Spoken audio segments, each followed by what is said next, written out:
그는 도망자였고 혁명이었고 결국 나라의 열이 되었습니다.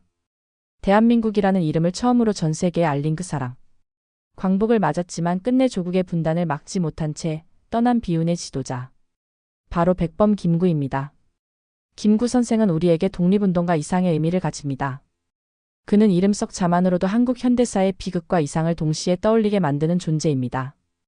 지금부터 김구의 삶, 사상, 그리고 오늘날 우리에게 남긴 물음들을 따라가 보겠습니다. 1.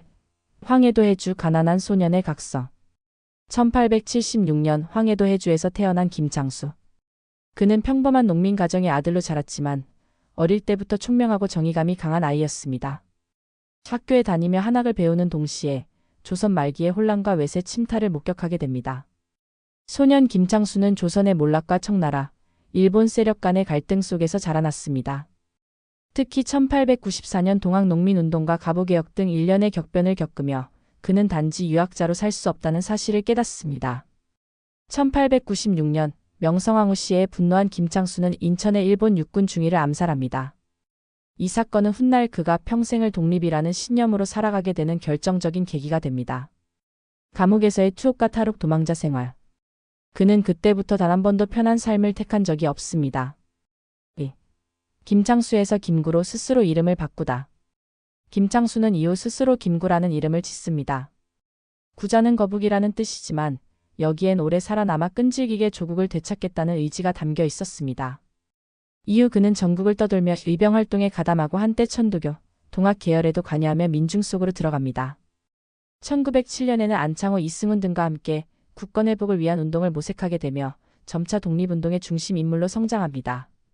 1910년 국권 피탈 이후 일본의 통치는 본격화됩니다. 김구는 이에 맞서 대한강복회 활동을 하며 비밀리에 독립 자금을 모집하고 거사 계획을 세웁니다. 이 과정에서 그는 다시 체포되어 사형을 선고받지만 간신히 감형되어 옥중에서 살아남게 됩니다. 그리고 그의 인생을 완전히 바꿔놓을 무대. 상하이 임시정부로 향하게 됩니다. 3. 대한민국 임시정부의 그림자. 1919년 3.1운동 이후 수립된 대한민국 임시정부. 김구는 이 임시정부에 참여하면서 본격적으로 나라의 중심을 세우려는 시도를 합니다. 하지만 임시정부는 내부의 분열과 자금난, 상호 불신으로 인해 수많은 위기를 겪습니다. 초기엔 이동희, 안창호, 이승만 등이 각기 다른 노선을 주장하며 충돌했고 김구는 그 가운데서 끝까지 중심을 잡고자 애썼습니다. 그는 타협보다는 신념을 중시했습니다. 이승만의 위임 통치론을 반대하며 맹렬히 싸웠고 임시정부가 단순한 명분이 아닌 실제 운영체계를 갖추도록 노력했습니다. 특히 그가 강조했던 건 정통성이었습니다. 무장투쟁이든 외교노선이든 그것이 대한민국이라는 국호 아래 이루어져야 한다는 철저한 일관성을 지녔습니다. 이러한 김구의 고집은 때론 독이 되었지만 때론 유일한 중심축이 되었습니다. 4. 윤봉길, 이봉창 그리고 의열투쟁의 조직자. 김구의 독립운동은 단순한 외침에 그치지 않았습니다.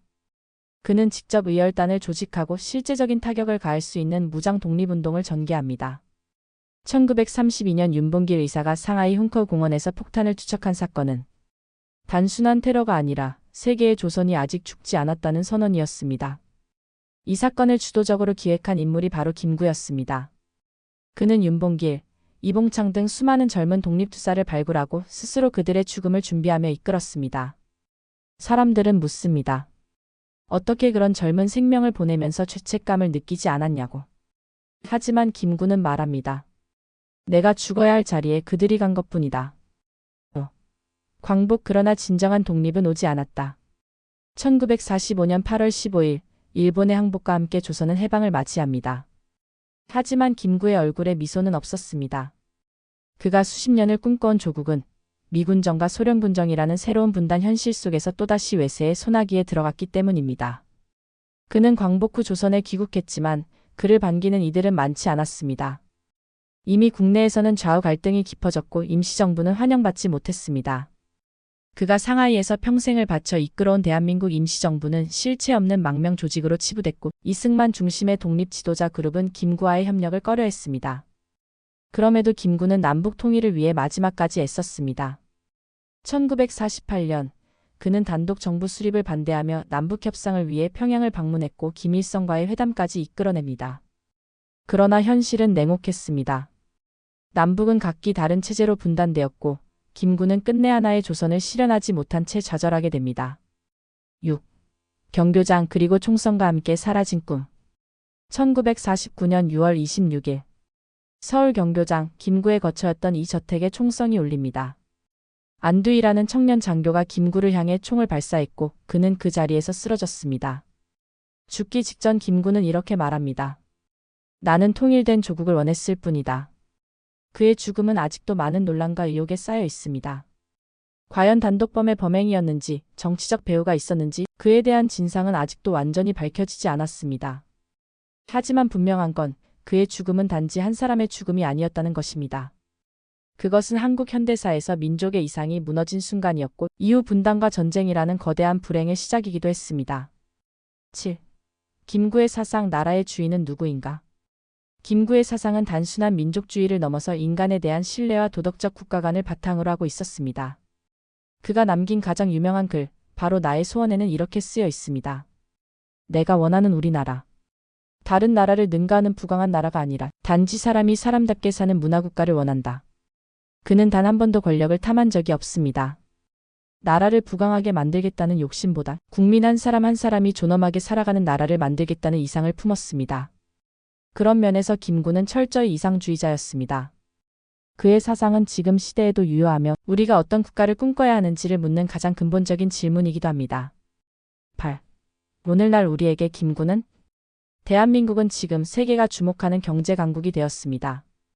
그러나 그 안에서 분열과 갈등, 외세 의존, 도덕의 실종이라는 문제가 여전히 존재합니다. 김구는 이런 시대에 더욱 절실하게 떠오르는 인물입니다. 그는 지도자의 권위보다도 국민의 존엄을 말했고 현실의 이익보다도 미래의 원칙을 중시했습니다. 우리가 김구를 다시 바라봐야 하는 이유는 그가 단지 위인이기 때문이 아닙니다. 그는 오늘날에도 우리가 살아가야 할 방향을 제시하는 나침반과 같은 존재이기 때문입니다.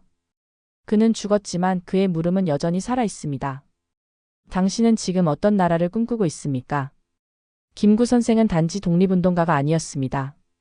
그는 조선의 꿈이자 대한민국의 양심이었습니다. 그가 이루지 못한 통일, 그가 남긴 이상은 아직도 우리에게 남겨진 과제입니다. 이 영상을 통해 김구의 진짜 얼굴을 다시 한번 생각해 보시길 바랍니다. 영상이 좋으셨다면 좋아요와 구독, 알림 설정으로 다음 이야기도 함께 해주세요. 감사합니다.